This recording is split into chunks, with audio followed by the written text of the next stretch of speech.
নমস্কাৰ সকলোকে মোৰ YouTube channel Kedar Chhetri YouTube ক্লাছলৈ স্বাগতম জনাইছোঁ। আজিৰ ভিডিঅ'টোত আমি ADRE grade 3 grade 4 Assam police আদিৰ দৰে প্ৰতিযোগিতামূলক পৰীক্ষাসমূহৰ বাবে প্ৰয়োজন হোৱাকৈ জিকেৰ 20টা প্ৰশ্ন উত্তৰ লৈ আহিছোঁ। সকলোৱে ভিডিঅ'টো সম্পূৰ্ণকৈ চাব আৰু ভিডিঅ'টো যদি ভাল লাগে তেন্তে লাইক কমেণ্ট শ্বেয়াৰ কৰি চেনেলটো ছাবস্ক্ৰাইব কৰিবলৈ নাপাহৰিব। বলক ভিডিঅ'টো আৰম্ভ কৰোঁ। প্ৰথমটোত কৈছে তলৰ কোনজন আহোম ৰজাক দিহিঙীয়া ৰজা হিচাপে জনা গৈছিল।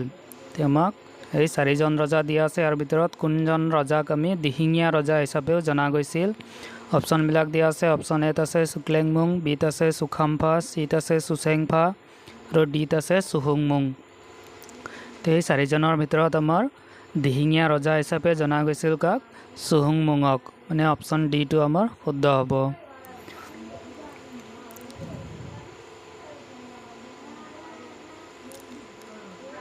আমাৰ শুদ্ধ হ'ব অপশ্যন ডিটো।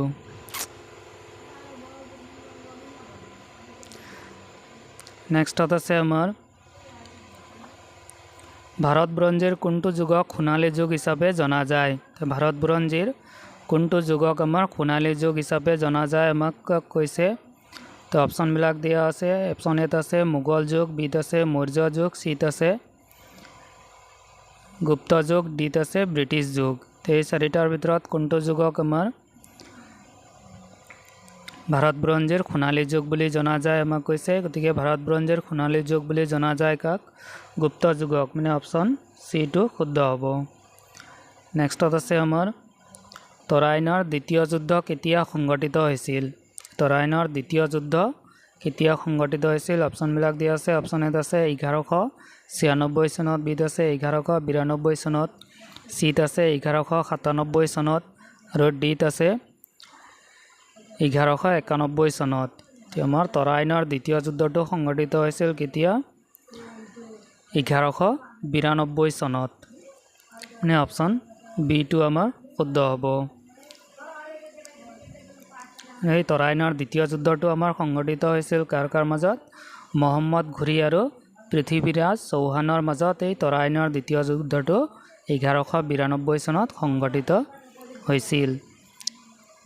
নেক্সটত আছে আমাৰ হেলিৰ ধূমকেতু প্ৰতি কিমান বছৰৰ মূৰত আৱিৰ্ভাৱ হয়। তো যিটো আমাৰ হেলিৰ ধূমকেতু আছে এইটো প্ৰত্যেক কিমান বছৰৰ মূৰে মূৰে আৱিৰ্ভাৱ হয় আমাক সুধিছে। অপশ্যনবিলাক দিয়া আছে। এত আছে 92 বছৰ, বিত আছে 76 বছৰ, চিত আছে 88 বছৰ আৰু ডিত আছে 99 বছৰ। আমাৰ যিটো হেলিৰ ধূমকেতু আছে এইটো প্ৰতি 76 বছৰৰ মূৰে মূৰে আৱিৰ্ভাৱ হয়, মানে দেখা দিয়ে। মানে আমাৰ শুদ্ধ অপশ্যনটো হ'ব অপশ্যন বি। নেক্সটত আছে আমাৰ সূৰ্যৰ ৰশ্মি পৃথিৱী আহি পাবলৈ কিমান সময় লাগে। যিটো আমাৰ সূৰ্যৰ ৰশ্মি আছে এইটো পৃথিৱী আহি পাবলৈ কিমান সময় লাগে, মানে কিমান সময়ত সূৰ্যৰ ৰশ্মিটো পৃথিৱীত আহি পায়। অপশ্যন এত আছে 5 মিনিট, বিত আছে 8 মিনিট 20 ছেকেণ্ড, চিত আছে 20 মিনিট আৰু ডিত আছে আমাৰ 6 মিনিট 10 ছেকেণ্ড।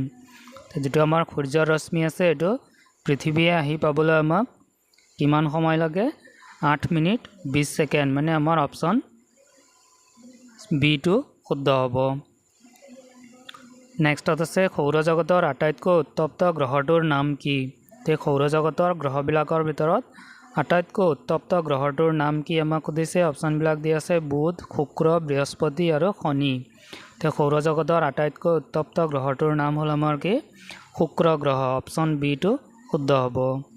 নেক্সটত আছে ভোটদানৰ বয়স কোন চনত 21 বছৰৰ পৰা 18 বছৰলৈ হ্ৰাস কৰা হৈছিল।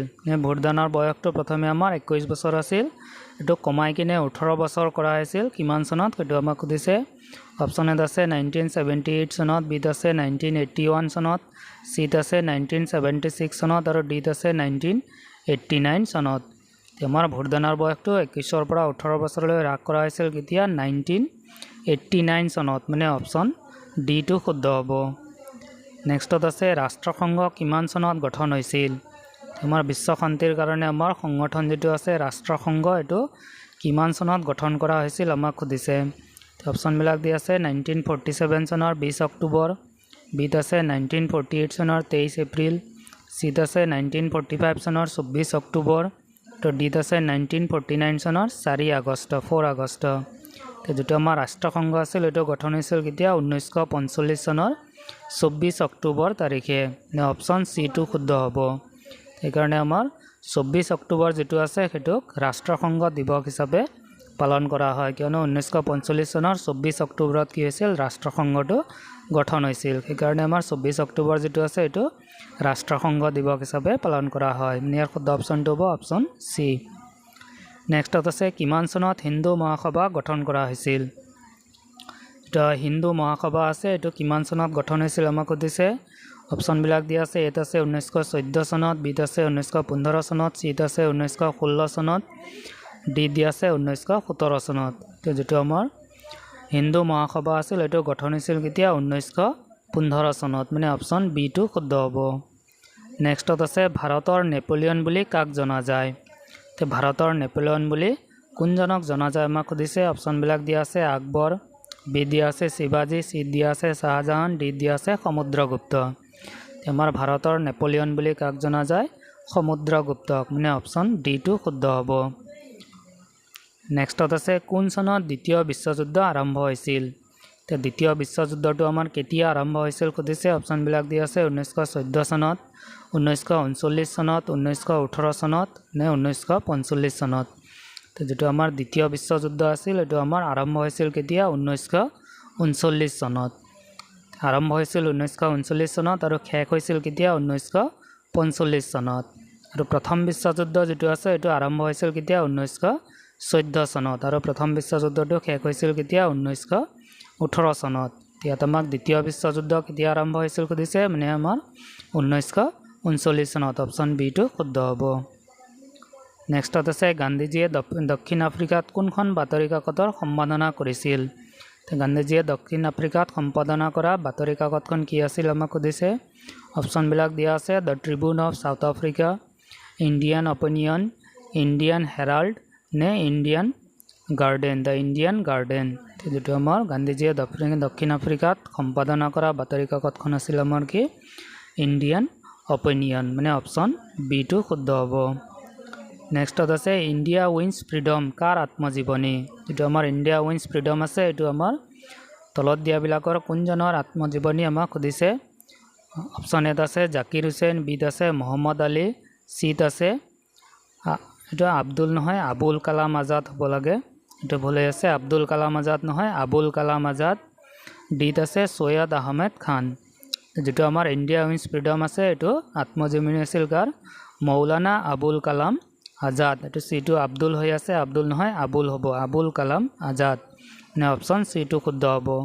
এটা অপচনটো ভুল হৈ আছে আব্দুল নহয় আবুল হ'ব মনত ৰাখিবা এটো আব্দুল কালাম আজাদ নহয় আবুল কালাম আজাদ মৌলানা আবুল কালাম আজাদৰ আত্মজীৱনীখন আছিল ইণ্ডিয়া উইন্স ফ্ৰীডম নেক্সটত আছে অযোধ্যাৰ ৰাম মন্দিৰ কোন শৈলীত নিৰ্মাণ কৰা হৈছে এটো আমাৰ অযোধ্যাৰ ৰাম মন্দিৰ আছে এটো আমাৰ কোনটো শৈলীত নিৰ্মাণ কৰা হৈছে সুধিছে দ্ৰাবিড় শৈলী নে নাগাৰা শৈলী নে ডেকান শৈলী নে গথিক শৈলী এটো আমাৰ অযোধ্যাৰ ৰাম মন্দিৰ আছে এটো আমাৰ নাগাৰা শৈলীত নিৰ্মাণ কৰা হৈছে মানে অপচন বি টো শুদ্ধ হ'ব নেক্সটত আছে অযোধ্যাৰ ৰাম মন্দিৰৰ বাবে ৰামলালাৰ মূৰ্তি কোনে বনাইছিল যেটো আমাৰ অযোধ্যাৰ ৰাম মন্দিৰ আছে এটোৰ ৰামলালাৰ মূৰ্তি যেটো আছে এটো কোনে সজাইছিল আমাক সুধিছে অপচন বিলাক দিয়া আছে কেজি সুব্ৰমণিয়ম আয়াৰ বিত আছে ৰাম সুতাৰ সিত আছে এম এফ হুছেইন আৰু ডিত আছে অৰুণ যোগীৰাজ তো যেটো আমাৰ অযোধ্যাৰ ৰামলালাৰ মূৰ্তি আছে এটো কোনে বনাইছিল অৰুণ যোগীৰাজে মানে অপচন ডি টো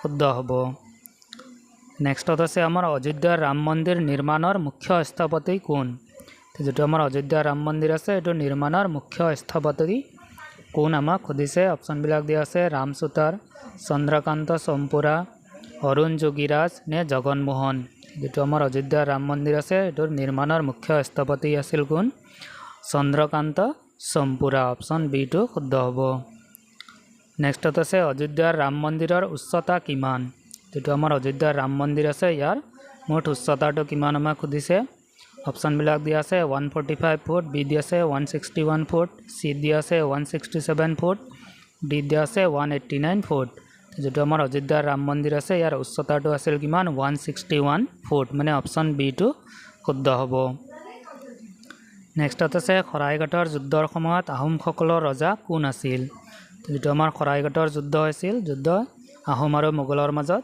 ইয়াত আমাৰ আহোমসকলৰ ৰজাটো ৰজাজন কোন আছিল আমাক সুধিছে অপচনবিলাক দিয়া আছে চুতামলা বি দিয়া আছে সুদাংফা চি দিয়া আছে সুপিমফা ডি দিয়া আছে সুনিতফা যেটো আমাৰ শৰাইঘাটৰ যুদ্ধ হৈছিল যুদ্ধৰ সময়ত আহোমসকলৰ ৰজা আছিল আমাৰ কোন সুনিতফা সুনিতফা যিজন আছিল তেওঁৰ হিন্দু নামটো আছিল কি উদয়াদিত্য সিংহ কেতিয়াবা আমাক হিন্দু নামটো দিয়া থাকে শৰাইঘাটৰ যুদ্ধৰ সময়ত আহোমসকলৰ ৰজা কোন আছিল সুনিতফা বা উদয়াদিত্য সিংহ সুনিতফাৰ হিন্দু নামটো আমাৰ কি হয় উদয়াদিত্য সিংহ আহোম নামটো হ'ল সুনিতফা আৰু হিন্দু নামটো হ'ল উদয়াদিত্য সিংহ মানে অপচন ডি টো শুদ্ধ হ'ব নেক্সটত আছে হয়গ্ৰীৱ মাধৱ মন্দিৰ কোনে নিৰ্মাণ কৰিছিল যেটো আমাৰ হয়গ্ৰীৱ মাধৱ মন্দিৰ আছে এটো কোনে নিৰ্মাণ কৰিছিল সুধিছে অপচনবিলাক দিয়া আছে ৰজা ৰঘুদেৱ বি দিয়া আছে ৰুদ্ৰসিংহ চি দিয়া আছে শিৱসিংহ ডি দিয়া আছে প্ৰতাপ সিংহ এই চাৰিজনৰ ভিতৰত কোনে হয়গ্ৰীৱ মাধৱ মন্দিৰটো নিৰ্মাণ কৰিছিল এটো সুধিছে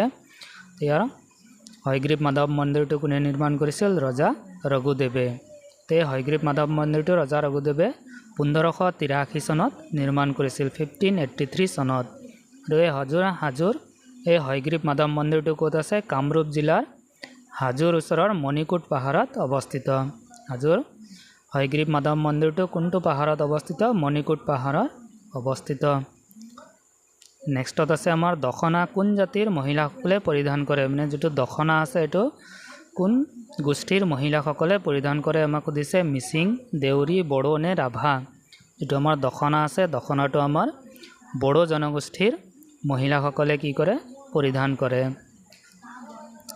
এইখিনি আছিল আজিৰ আমাৰ ভিডিঅ'ৰ বিষয়বস্তু আশা কৰোঁ সকলোৱে ভিডিঅ'টো চাই ভাল পাইছে যদি ভিডিঅ'টো চাই ভাল লাগিছে তেন্তে ভিডিঅ'টোত লাইক কমেন্ট শ্বেয়াৰ কৰি চেনেলটো সাবস্ক্ৰাইব কৰিবলৈ নাপাহৰিব ধন্যবাদ